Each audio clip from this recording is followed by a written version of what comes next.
Okay, so the card that came up this week, which I should tell you which deck I'm using actually. This is the Wild Kuan Yin deck that I'm using this week.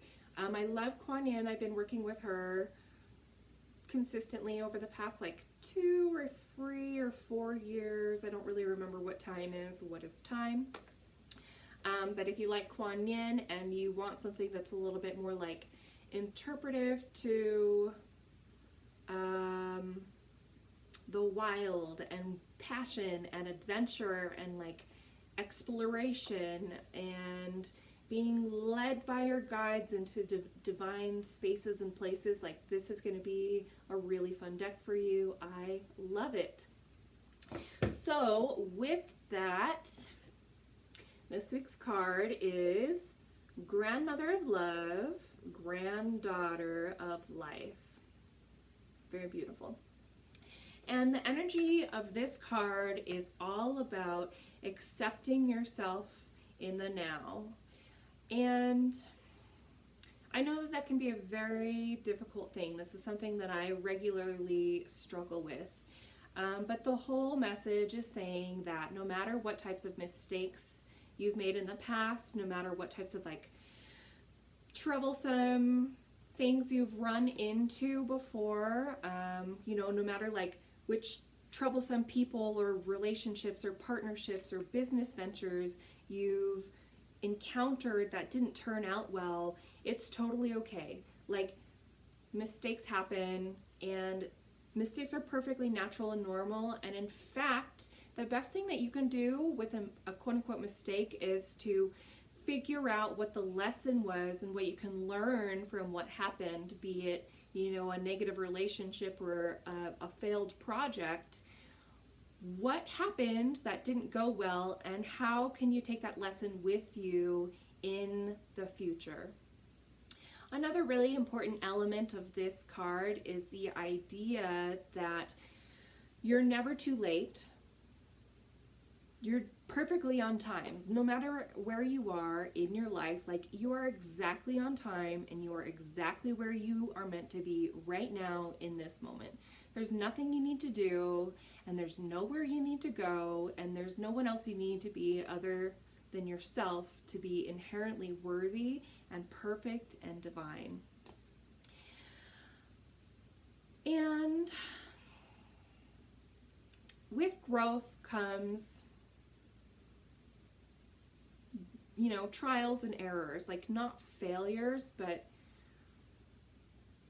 mistakes. And what I'm trying to say is, like, when you plant a seed and a plant grows for the first time, seeds are very vulnerable and they need a lot of like protection and love and care.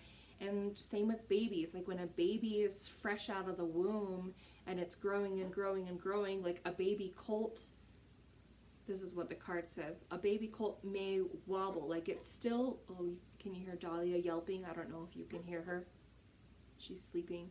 But anyway, like, a baby can wobble and fall over, and that's fine. It's okay if a baby colt falls over and wobbles. Like, wobbles are indicators of growth. They're indicators that you're trying. And so don't be ashamed of your wobbles. Like, your wobbles are what make you perfectly you.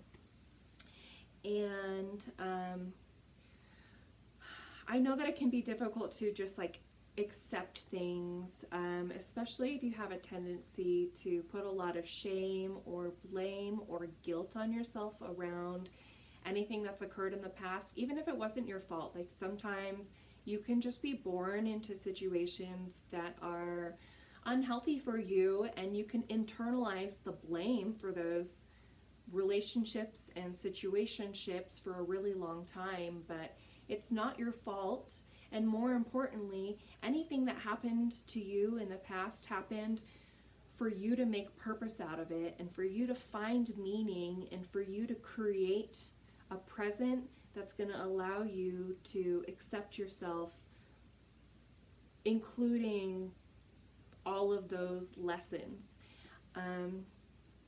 And so if you find yourself like ruminating over the past, or living obsessively in the future, like if you have depression or anxiety, and you're just worried all the time about the things that you did in the past, and are they going to mess up the things that you have coming up? Like maybe you think you have a tendency to self-sabotage all the time, or maybe you think you're not worthy of good things, or maybe you think that you're alone and that you don't deserve like love and affection and attention. But none of those things are true. You know, those stories exist because of experiences that you went through in the past. And the more that you can do the difficult work of embracing some of those difficult experiences, then the more you'll be able to live presently in the now. And honestly, living in the present and in the now is like one of the best and easiest exercises that someone can do to help let go and release of a lot of that rumination and guilt and shame. And the way to start is to just be present exactly where you are. Mindfulness only requires that you notice yourself and you notice your surroundings, and just take, a minute or 30 seconds or 5 minutes to take stock of your surroundings, take stock of your body, take stock of the pillow that you're seated on the floor, or the sleeping puppy on the couch. Like, just take some time to be present with yourself in the now by focusing on the objects and the sounds or the people or the smells that are occurring around you right now as you're listening to this video, wherever you are. So another thing that you can do to help leave behind some of that like guilt and shame, like take off the cloak of shame, is to free the inner child within you that's like desperate for play. So if you find yourself ruminating or feeling anxious, this is an indicator that your energy is focused, outside of the present.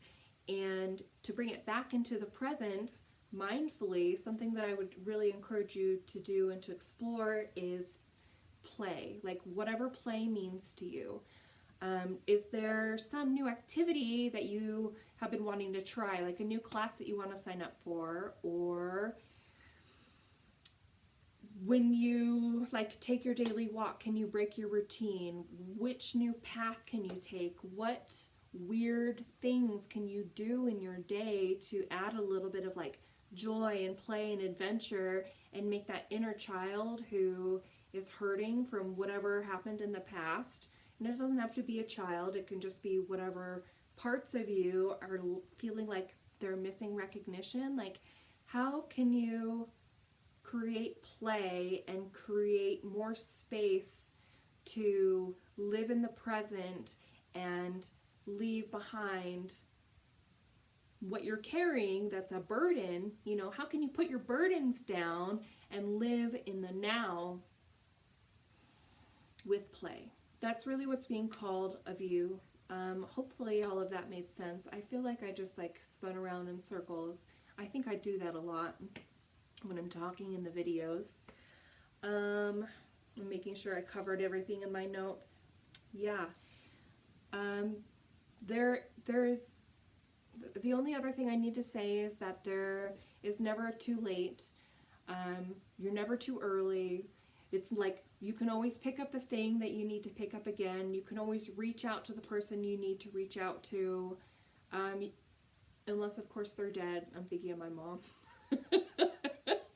That's really morbid. I hate it when people are like, it's never too late to connect, and it's like, well, maybe it is if they died, but maybe that's a whole nother thing. If that's the case for you, then you may need to really work on acceptance, and again, that's going to come from the now. I'm super rambling, but